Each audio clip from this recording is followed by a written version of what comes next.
Merci à toutes et à tous de s'être joints à nous. Mon nom est Simon Laterreur, conseiller relations médias à l'Université Laval. Point de presse aujourd'hui de l'Université Laval pour faire une mise à jour sur les différentes mesures mises en place par l'Université Laval pour mener à bien cette session d'hiver 2019 en cette situation de COVID-19. On est dans une classe de l'Université Laval qui permet les classes synchrones, donc ce qui nous permet d'être en ligne avec vous. Je reviendrai là, sur la méthode spécifique pour poser les questions à la fin de l'allocution de Mme la rectrice. Je vais d'abord la laisser prendre la parole quelques instants. On reviendra pour une période de questions ensuite. Donc, Mme la rectrice, c'est à vous. Merci beaucoup. Merci à vous tous et toutes qui êtes en ligne et ceux qui sont présents ici avec nous. Laissez-moi d'abord remercier le Premier ministre du Québec, M. François Legault, son gouvernement, le directeur de la santé publique, M.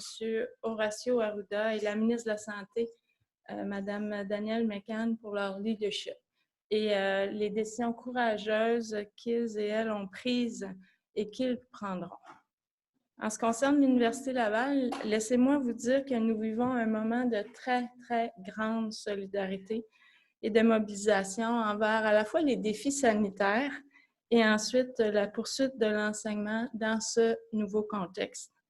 Je vous rappelle que tous les cours, toutes les évaluations en présentiel ainsi que la recherche non essentielle sont actuellement suspendus jusqu'au 27 mars et que cela risque fort d'être étendu.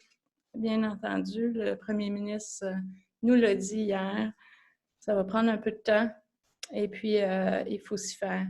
L'accès à nos pavillons est limité au personnel affecté à des tâches prioritaires et nous révisons nos façons de faire, nos façons de travailler pour permettre au plus grand nombre le télétravail. Le PEPS est fermé, la bibliothèque offre que ses services en ligne. Nos services sont soit fermés ou disponibles en ligne. Alors ce matin, mes premiers mots sont pour nos étudiants, nos 45 000 étudiantes et étudiantes qui sont inscrits à la session d'hiver 2020. Je veux vous dire que nous faisons tout en notre pouvoir pour que vous restiez à la maison. Pour votre santé, celle de vos proches et celle du personnel qui est affecté à des tâches prioritaires. Nous vivons tous des changements dans nos vies et sommes tous appelés à assumer des responsabilités sociales nouvelles, inédites dans ce contexte sans précédent de la pandémie et des défis que pose la COVID-19. Je sais que vous êtes inquiets et c'est pour cela qu'à tous les jours, tous les membres du personnel cherchent des solutions pour vous accompagner, pour vous informer dans ce moment. Pour nos étudiants à l'étranger, vous avez pu constater l'engagement de nos équipes pour vous aider à rentrer au pays, et ça sans relâche. Je peux vous dire que nos équipes ont travaillé sans relâche depuis la semaine dernière pour faire en sorte que le plus grand nombre de nos étudiants puissent revenir au pays. Plusieurs d'entre vous aussi, vous avez perdu votre emploi au cours des dernières heures. Et nous le savons, nous sommes solidaires avec vous. Vous travaillez dans des bars, dans des restaurants, dans des hôtels, dans différents services. Les gouvernements ont annoncé des mesures économiques pour la population en général, mais je profite de l'occasion pour faire appel à eux et leur demander de ne pas oublier les étudiantes et les étudiants des cégeps et des universités dans leurs propositions économiques et d'appui. De notre côté, nous avons mobilisé nos ressources pour mettre en place un fonds d'urgence pour les étudiants et étudiantes, un fonds de dernier recours en collaboration avec la Fondation de l'Université Laval et le Bureau des bourses et de l'aide financière. Nous allons communiquer très prochainement les directives par rapport à ce fonds. Et si les besoins étaient tels et nécessaires, nous ferons appel à nos donateurs, les donateurs de l'Université Laval, pour venir nous donner un coup de main à ce moment particulier. Aux employés, je veux vous dire que vous m'inspirez. Vous êtes remarquables. Votre engagement devant cette crise sans précédent démontre votre sens des responsabilités Votre engagement vers la société québécoise et votre détermination à contribuer à cet effort collectif sans précédent me touchent énormément.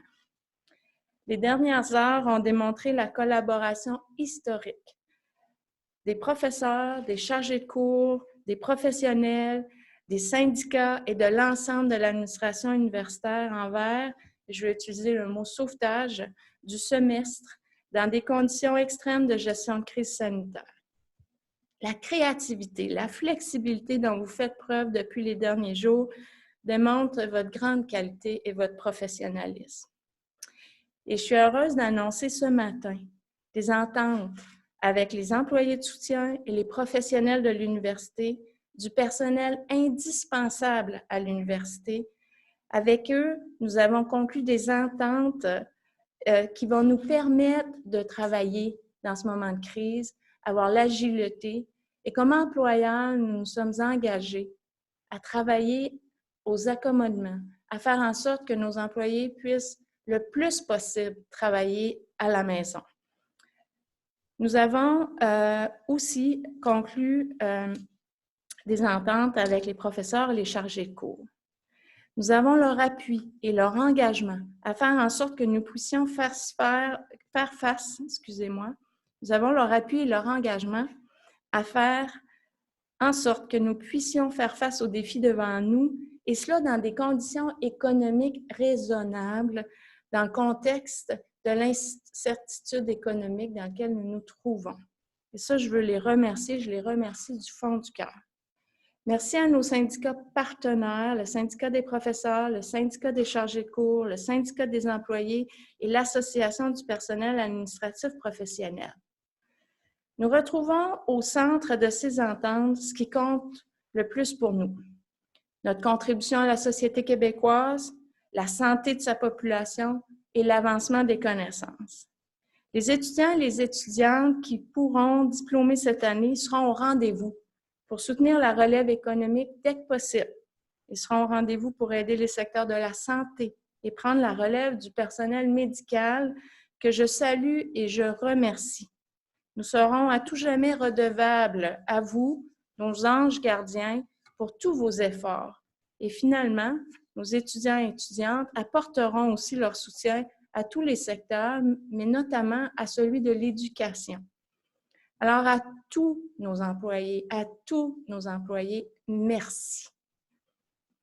À notre communauté de Québec, maintenant, nous sommes solidaires avec vous. La région de Québec doit être résiliente et créative pour passer à travers cette crise sans précédent.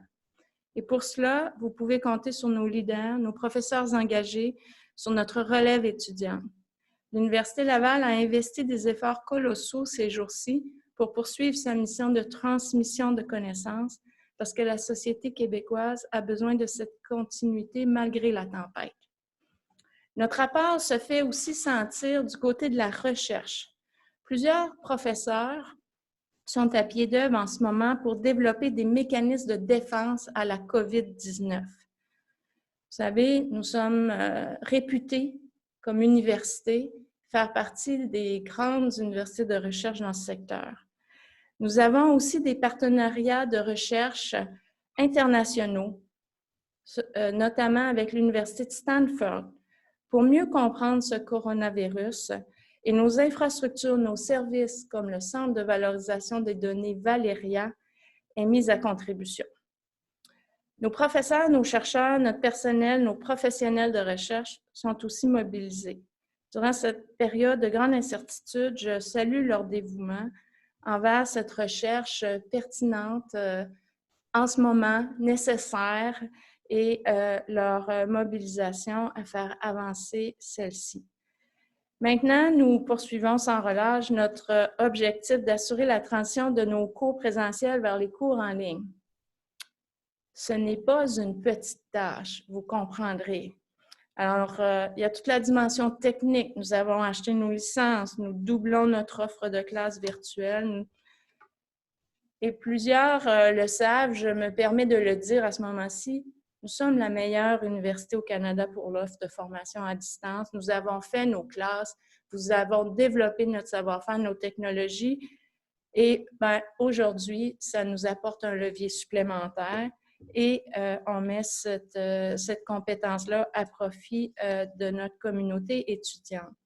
Nos professeurs, nos chargés de cours sont ingénieux, sont créatifs, ils utilisent une vaste gamme d'outils pour profiter de ceux-ci et aménager les enseignements possibles. À tous nos étudiants et nos étudiantes, soyez rassurés. L'Université Laval est là et elle sera toujours là pour vous. À notre personnel enseignant qui met tout en œuvre pour vous offrir, dans la mesure du possible, de nouvelles avenues numériques. Encore une fois, merci. Merci d'assurer la réussite, la diplomation et de permettre à notre université, l'Université Laval, de contribuer à ce grand défi et à la société québécoise. Merci beaucoup. Merci à toutes et tous.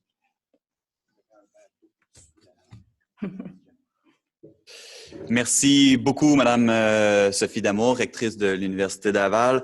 Donc, comme je le disais précédemment, on est dans une salle de classe présentement. Donc, même fonctionnement qu'à l'habitude et que dans une salle de classe. Vous avez une option pour lever la main qui fera apparaître sur mon écran une petite main. Donc, si vous avez une question, simplement à lever la main. Si vous sentez que ça ne fonctionne pas, je vous invite à tout simplement opter pour la barre de texte. Je pourrai voir votre nom et vous donner la parole. Je vous inviterai à une collaboration accrue. Question de bien gérer le son.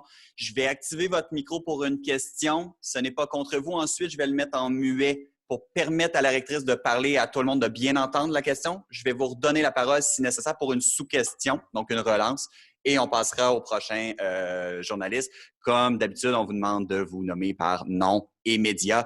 I know the present of you English-speaking journalists, so if you don't mind, we'll keep your question for the end. We'll take a few questions in English at the end of the question period. Donc, on va commencer avec, je devine que c'est David Rémillard, Radio-Canada, pour la question. Il va falloir retirer le mute de ton micro, David. Voilà. On vous écoute.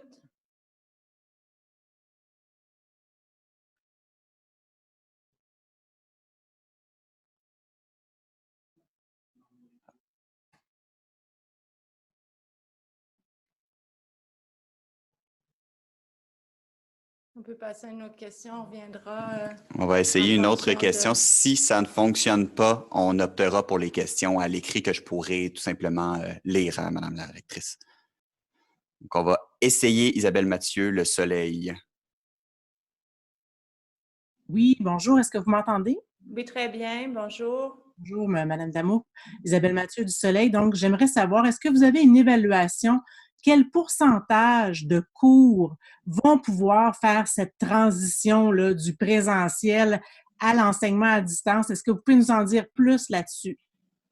Et actuellement, je vais parler en crédit étudiant parce que les cours, il y a des cours à 1 crédit, 2 crédits, 3 crédits. Là, je vais faire ça plus simplement. Actuellement, on a 27 % de nos crédits étudiants qui sont déjà en ligne. Vous pouvez comprendre, quand je vous parle d'un chantier colossal, on parle d'une transition de près de 73 % de nos crédits. Et ça, avec une planification de 2 semaines. Donc, c'est un très, très gros travail. On n'a pas actuellement cette information. Elle se compile à tous les jours. Les professeurs regardent leur plan de cours, l'enseignement cherche les solutions, etc. Mais à date, on nous informe de très peu de cas de cours qui ne pourront pas être revisiter dans une modalité à distance ou en ligne. Je donne des exemples. Il y a des cours en présentiel de musique, par exemple, pour lesquels c'est peut-être un peu plus compliqué d'imaginer comment on pourrait accompagner l'étudiant. Donc, dans certains cas, certains ont choisi d'utiliser le téléphone, de permettre à l'étudiant d'enregistrer sa prestation, de la transmettre à l'enseignant et de travailler ensemble ensuite sur Skype ou sur un outil quelconque de communication avec où on voit les visages, évidemment, et discuter de la prestation et apporter des recommandations pour l'améliorer. Fait que ça, c'est un exemple de ce que je vous donne qui est un peu différent de ce qu'on peut imaginer. Donc, on est dans tout cet espace créatif.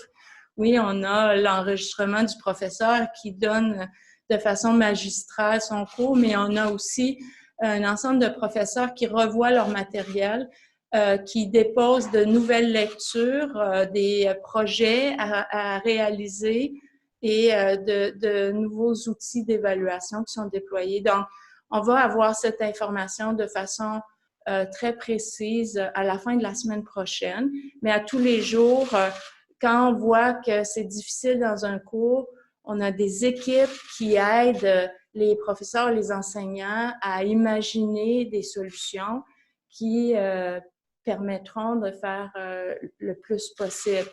Il y a des situations qui sont un peu plus difficiles. Je vais vous donner des exemples. Lorsque l'étudiant doit développer une technique manuelle dans son cours, apprendre à maîtriser cette technique-là, ça devient plus difficile de le faire en ligne. Et là, on va travailler dans ces contextes-là pour trouver les solutions dans les prochains jours. Mais là, actuellement, là, on focalise sur tout ce qui peut être fait pour d'ici 2 semaines pour relancer le semestre. Merci. Bienvenue. Merci beaucoup. Maintenant, on va revenir avec la question de David Rémillard, Radio-Canada. On va faire le test de micro, sinon je l'ai par écrit, je pourrais donc la lire. Donc, David Rémillard, Radio-Canada, pose la question suivante. Les parents étudiants, nombreux sur votre campus, vivent une situation particulière avec la fermeture des services de garde. L'association qui les défend dénonce l'absence de mesures pour les aider. On appelle seulement les professeurs à, ouvrez les guillemets, être attentifs, fermez les guillemets. Que dites-vous à ces parents qui n'ont pas les mêmes conditions d'études que les autres? Oui, on a déjà commencé à expliquer le contexte au plus grand nombre de professeurs, à les encourager à utiliser ce qu'on appelle des modalités asynchrones, ce qui veut dire qu'avec beaucoup de flexibilité dans l'horaire. Quand on donne des lectures et qu'on demande de la réalisation de projets ou d'écrits, l'étudiant parent peut choisir quand il va consacrer son temps d'études dans la semaine. Il y a beaucoup plus de flexibilité, donc on essaie d'aller vers ces solutions-là le plus possible. Et on prépare, et le vice-rectorat aux études prépare des conditions pour ces étudiants-là. Pour ceux pour qui c'est difficile et ils se disent, non, moi, la crise du coronavirus, les enfants, les études, je considère là, que même si j'ai ces conditions-là de flexibilité, on a consenti de permettre à tous nos étudiants de décider pour eux, en fonction de leur contexte, s'ils souhaitent abandonner leur cours sans échec, sans remboursement. Donc, ça permet aux étudiants quand même de prendre cette décision-là sans avoir des impacts sur la poursuite de leurs études, sans se retrouver dans une non-admissibilité parce que leur résultat scolaire aurait pu être affecté d'un échec. Donc, on travaille comme ça, mais on est toujours à réfléchir. Puis, par ailleurs, pour les étudiants parents, notamment la mesure de fonds d'urgence de dernier recours, on sait que certains de nos étudiants, notamment internationaux, pour qui les conditions d'admission, différents programmes peuvent être un peu plus difficiles, qui ont des enfants. Là, on a ce contexte-là, puis on pense que ça va venir aussi apporter une aide particulière. Donc, c'est comme ça qu'on travaille, puis on va prendre chaque cas, puis on va aider. Ce qu'on a pris comme attitude là, actuellement dans la crise, c'est que oui, on établit des politiques, oui, on prend des décisions, mais on travaille sur le terrain, que ce soit pour des employés, que ce soit pour des étudiants. On est des gens de terrain de solutions. On prend le cas, puis on trouve une solution, puis on aide nos gens. C'est ça le mouvement. Quand je vous dis on vit un mouvement de grande solidarité sur le campus, là, c'est l'attitude des gens face à ces défis qui est fantastique. En sous-question, donc toujours de David Rémillard, vous parlez d'un fonds d'urgence. N'aurait-il pas été pertinent de permettre un abandon avec remboursement, considérant les circonstances exceptionnelles? Le défi qu'on a, c'est que vous comprendrez qu'on investit quand même pas mal de ressources pour faire cette transition-là et que les cours se donnent.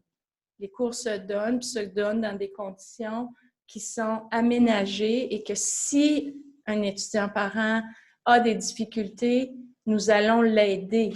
Donc, si on se retrouvait dans des situations où l'université ne faisait pas les efforts ou s'engageait pas dans la prestation, on pourrait se dire, bon, ben, on va rembourser. L'autre chose, comment allons-nous distinguer entre un abandon parce qu'on n'aime pas sa note, puis un abandon parce qu'on est dans des difficultés. Donc, on aime mieux le gérer de cette façon-là, puis on pense que c'est plus équitable pour tout le monde. Maintenant, Daphné Dion-Vien, Journal de Québec, de qui je vais activer le micro. Oui, bonjour. Est-ce que vous m'entendez? Oui, très bien. Bonjour. Il y a des professeurs qui sont aussi parents de jeunes enfants qui sont à la maison. Est-ce qu'ils sont obligés de préparer des cours en ligne? En fait, on a pleinement confiance dans la capacité de nos professeurs de choisir la modalité qui est appropriée pour la formation. Et puis, on leur fait confiance dans leur choix puis la façon qu'ils vont choisir de valider le semestre puis de faire avancer le semestre. On est conscient qu'on a des professeurs qui ont des défis de conciliation famille, travail. Et c'est pas juste aujourd'hui ces défis-là là, sont particulièrement exacerbés, j'en conviens. Mais à date, les choses vont bien de ce côté-là. Alors, on se parle puis on trouve les solutions. Question de relance, Daphné? Oui, juste pour bien comprendre, parce que vous avez mentionné une entente là, avec les syndicats, dont le syndicat des professeurs.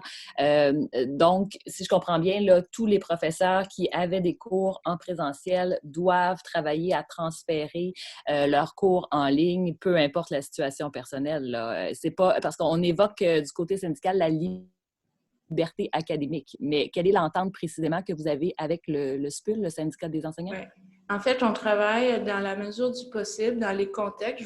Je vous ai donné des exemples où académiquement, on n'a pas les outils numériques ou les outils de travail à distance qui permettent des transitions. Les professeurs, les chargés de cours connaissent leur matière, connaissent ce qu'ils doivent transmettre comme connaissance, mais aussi ce qu'ils doivent développer comme compétences. Et c'est à eux d'utiliser des outils aussi très simples, pas nécessairement compliqués. Il ne faut pas juste penser à des classes virtuelles où les gens sont là ou encore des déploiements de quiz en ligne et tout ça. Les professeurs sont amenés à faire cette réflexion-là et si ils nous disent que leurs cours ne peuvent pas être transférés ou ne peuvent pas utiliser les leviers du numérique, on travaille avec eux, on essaie de les aider, mais si ce n'est pas possible, ce ne sera pas possible. Puis on va faire d'autres aménagements pour dans les semaines qui suivront. Mais aujourd'hui, on n'entend pas ça sur le terrain, on entend plein de bonnes idées, de professeurs fiers d'être à l'Université Laval, des chargés de cours fiers de pouvoir contribuer à l'effort collectif, fiers de pouvoir faire avancer par leur créativité les approches pédagogiques. Ils auraient certainement préféré avoir un petit peu plus de temps, mais le message que je reçois et qu'on entend ici de toutes les facultés, c'est un message de grande fierté, de grande mobilisation. Merci beaucoup. Je fais la manipulation. J'ai Louis-Philippe Arsenault, Chiz. Vous avez écrit votre question. Est-ce que... parce qu'il n'y a pas le micro. Donc, je vais lire la question de Louis-Philippe Arsenault de Chiz, qui demande: beaucoup d'étudiantes en sciences infirmières se demandent si leurs stages en centre hospitalier, ils indiquent en cours, sont maintenus. Oui, actuellement, les gens travaillent le plus possible pour pouvoir maintenir les stages. Les réunions ont lieu. Il y en a eu une notamment hier.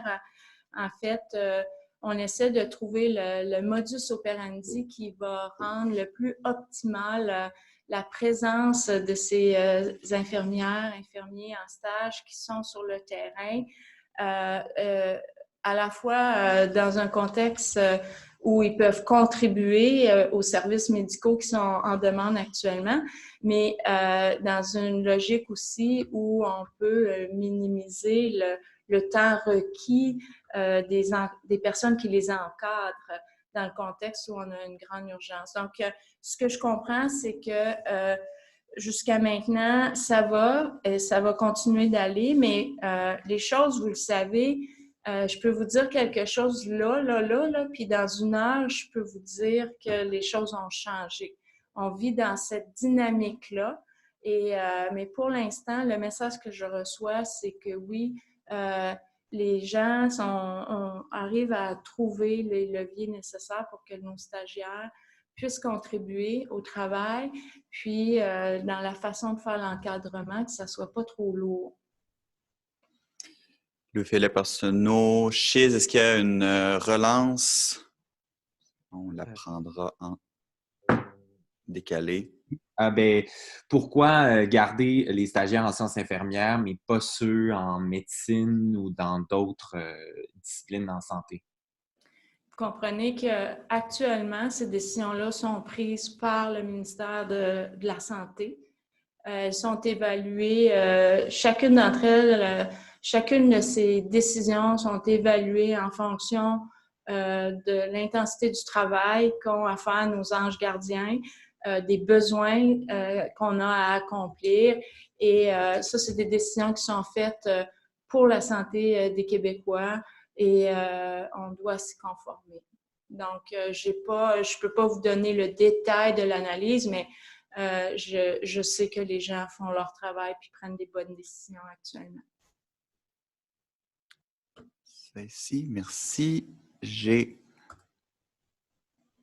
baissé la main. François Catapan, je vais...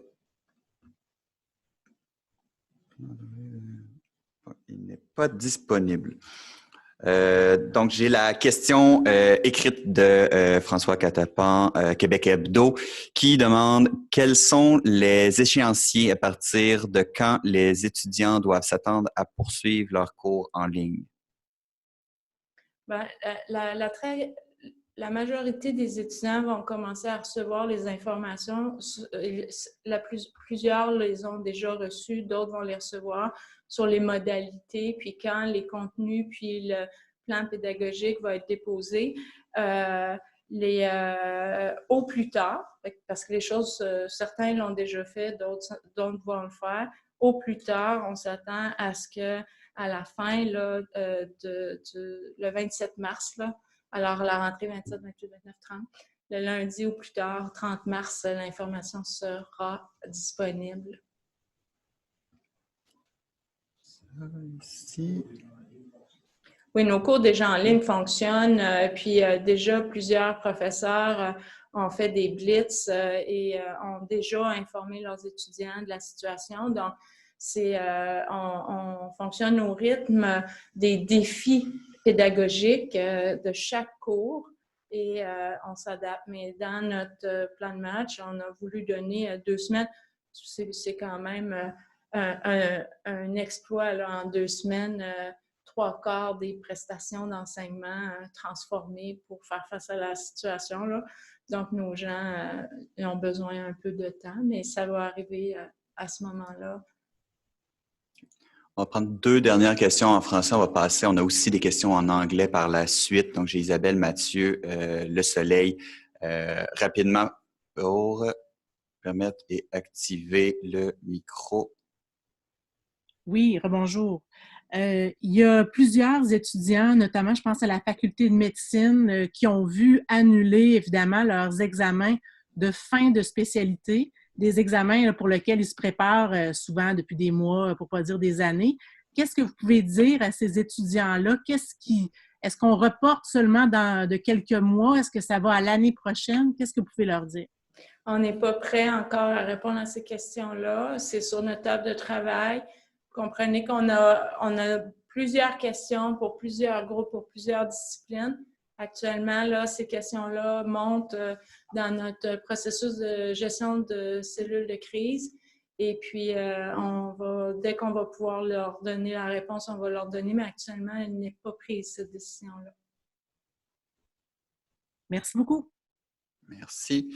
Et la dernière de David Rémillard de Radio-Canada qui demande: l'université encourage-t-elle les étudiants à quitter les résidences comme c'est le cas dans d'autres universités? Si ce n'est pas à court terme, est-ce que ça fait partie des options envisagées? Bon, les résidences, actuellement, on a offert à tous nos étudiants qui résident en résidence de pouvoir quitter et mettre fin à leur bail sans pénalité, évidemment, et le faire. On a plusieurs demandes actuellement. Donc, le niveau d'occupation dans les résidences actuellement est en deçà de 50%. Donc, on a dégagé pas mal d'espace. Donc, oui, on dit à nos gens, si vous êtes en mesure de rentrer chez vous, rentrez chez vous. Mais on est conscient que c'est un défi aussi humanitaire. Il y a des gens qui ne peuvent pas rentrer chez eux. Il y a des gens pour qui c'est pas possible actuellement. Il y a des pays qui ont fermé leurs frontières à l'entrée, à la sortie. Donc, on travaille dans un contexte où on veut réduire la présence d'étudiants dans les résidences. On a aussi une 50aine de studios qui permettraient, le cas échéant, l'isolement de personnes si on devait aller là. Donc, on a des résidences avec, compte tenu qu'on a ce type d'offre à l'Université Laval, on l'a réservé et pas occupé. Il n'y a aucune occupation actuellement. Donc, et on travaille avec la santé publique. La décision va venir de la santé publique si jamais il y avait une éclosion et pour lequel la santé publique nous dit les risques sont trop élevés et vous devez vider un pavillon résidence puis prendre action. C'est avec eux qu'on va prendre ça.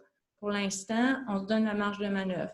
Notre objectif, réduire la présence. On dit à nos étudiants qui peuvent rentrer à la maison, ils vont avoir les modalités pour finir leur semestre, peu importe où ils sont, de fortement considérer la chose.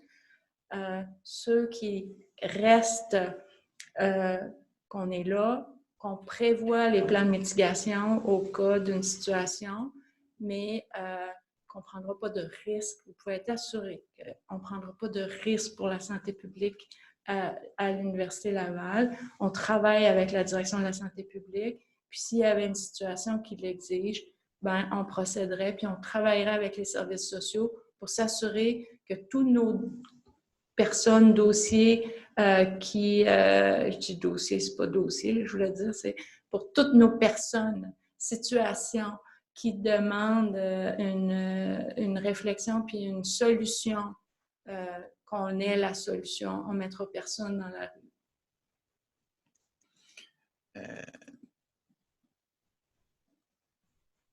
Daphné Dion-Vien, Journal de Québec, c'est possible de le faire rapidement? Est-ce que c'est juste pour clarifier un élément? Oui, juste une précision concernant la diplomation. Est-ce que de manière générale, les étudiants doivent s'attendre à des retards en termes de diplomation? Bien, actuellement, là, les informations qu'on a, c'est que la très, très grande majorité devrait être en mesure de diplômer. Donc, on travaille avec cette information-là. Si jamais, puis là, l'université, c'est grand, là, hein? Vous avez compris, là, on parle de 45 000 étudiants inscrits dans des cours actuellement. Donc, à la fin des 2 semaines, on va avoir le portrait plus précis. Puis, si la situation nous informe que c'est difficile, on prendra les décisions par rapport au report de fin de semestre. Et puis, dans ce cas-là, ben, il y aura des délais de diplomation. Mais actuellement, on n'a pas ces signaux-là. Merci. Ici, ça, et c'est la main. J'ai deux questions, so we'll proceed in English now. Susan Campbell, is it in English too? Can you hear me? Hello? Yes, I can hear you. Hi, Madame Dumour. I wonder if you could tell us if there are any special precautions being taken in residences, because obviously there will be people who can't leave and will be sharing kitchen facilities, bathroom facilities. Are you in contact with public health on that question, and how are you protecting those students who will be in residence? So our specialists in terms of public health have been in the residence, looked at the situation, and is continuously adapting the precaution and the level of disinfectation, the rhythm at which we need to go, the information and the level of information to the students. So we are working in very close collaboration with the managers of the residents in that perspective. But yes, the level of disinfectation has been multiplied by a number. I don't have the detail, but you understand that. And the information is continuously repeated and transmitted. Security rounds are being done to make sure that people are not gathering, and that we make sure that all the best practices that have been communicated to us by our public health authorities are being understood as much as possible with the students in the residences, and also all of our students who are at home at this time, and for which we want to inform them on these. But yes, there's a plan, a mitigation plan. The universities are working together locally and nationally to share their best practices and how to deal with the situation. So yeah.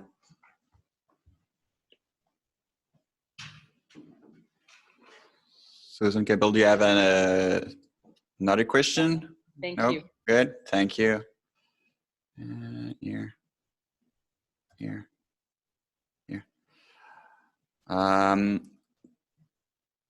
Josh Grant, just want to clarify, are your question the same as Julia Page's one, or you got your own question? Because I got Julia's page on email too. I have my own questions as well. Can you hear me? Yep. Yep.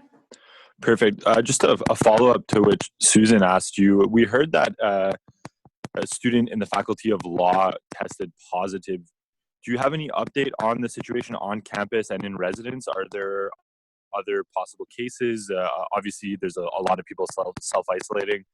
Has there been any new information in terms of students who have tested positive for COVID-19, or other people who have maybe come in contact with people who are tested positive? At this time, all of these questions are relayed and should be relayed to public health authority. They're the one who are managing the communication around them, and they're the one who are managing the level of risk and informing us on what to do. So I would invite you to bring your question to the authorities in that perspective. But I would comment in the fact that the way the authorities are managing the risk level is remarkable. So they have means, they do investigation, they do survey, and they evaluate the risk level with the population. They inform on that level of risk and give very precise instruction to the people to which they communicate. And again, for that, we've had a very, very good collaboration, and we feel very strongly about the support that they are providing us. And if there is more to be done, we will do it automatically, and we will inform automatically the people who need to be informed. Perfect. I have one other question. You talked about it a lot in French. Do you mind just explaining again in English what the school's plan is to, I guess, not really salvage, but to wrap up this semester and this school session with the extended closure? Okay, yes, sir. Thank you for the opportunity. Our university has launched a unique, unprecedented effort to bring 73% of our class credit in a form that the student can use and complete at home. So our effort is to keep our students at home safe for them, their close one, and for our personnel, and make sure that we use our competency in terms of distance learning so that the maximum of the classes can be transformed in a record time. And I repeat that, 2 weeks, so that the semester could be safe. And this is what we're doing at this time with a mobilization and a collaboration that I want to salute today. Collaboration with our professor, our chargé cours, lecturer, maybe in English, with all of our unionized employees, our managers. Everyone is working for the best interests of our student. Most of the personnel affected to priorities are working, and they're working mostly online. And for those who need to come on campus, very, very strict behavior that have been communicated to us in terms of public health are being put in place, as well as different practices and level of sanitization and so on. So I'm extremely proud of the personnel of Université Laval, their commitment, their engagement. I understand this situation is without reference. We have never went through something like that. And I feel that the quality, the professionalism of all of our staff will help us go through this situation. And I want to take this opportunity to thank them and thank them for all of what they're doing at this time. I'm very admirative of their commitment. So just the last one I got by email from Julia Page, CBC. How are you supporting your international students who want to get home for one reason or another to be with their families, for example? So it's Julia. Yep, Julia Page. Julia, we've launched a task force last week. As soon as Prime Minister announced that he was moving to the next phase and the plan for towards the emergency in Quebec, we've contacted every one of our close to 400 students which are abroad. And with every one of them, we've been through discussions on how they can come back to us. We've opened up extra budget to support the difficult cases that would need that extra fund so that they can come home as quick as possible, and in the possibility that were made available to them. At this time, we have more than 300 or close to 300 students which are either on the way or either back home. And other students have, for very different reasons, confirmed to us and requested to stay abroad. They had to confirm the motivation of that. They needed to confirm to us that they had the insurance plan to do that, They had to confirm to us that they were safe. So they're adult, they were very much informed on all the consequences of this crisis. At any time, our staff is online, so we went through a few situations when the response from the student was, I'm staying here, and in the next 24 hours, I'm coming home. So we're doing that, and we expect that we will be able to bring back our people. And I think the students are realizing, and we are communicating that with them, that some of the borders are closing, and that it's really the last minute they need to come back home as much as possible. Thank you very much. Merci beaucoup à tout le monde. Merci de votre compréhension, de votre participation, de votre collaboration surtout, d'avoir participé à cet exercice-là en ligne, vu les mesures d'une part. Et je suis très heureux qu'on ait pu passer ce moment-là ensemble dans une salle synchrone, donc dans les installations, là, comme peuvent le vivre les étudiantes et les étudiants. Merci beaucoup et bonne journée.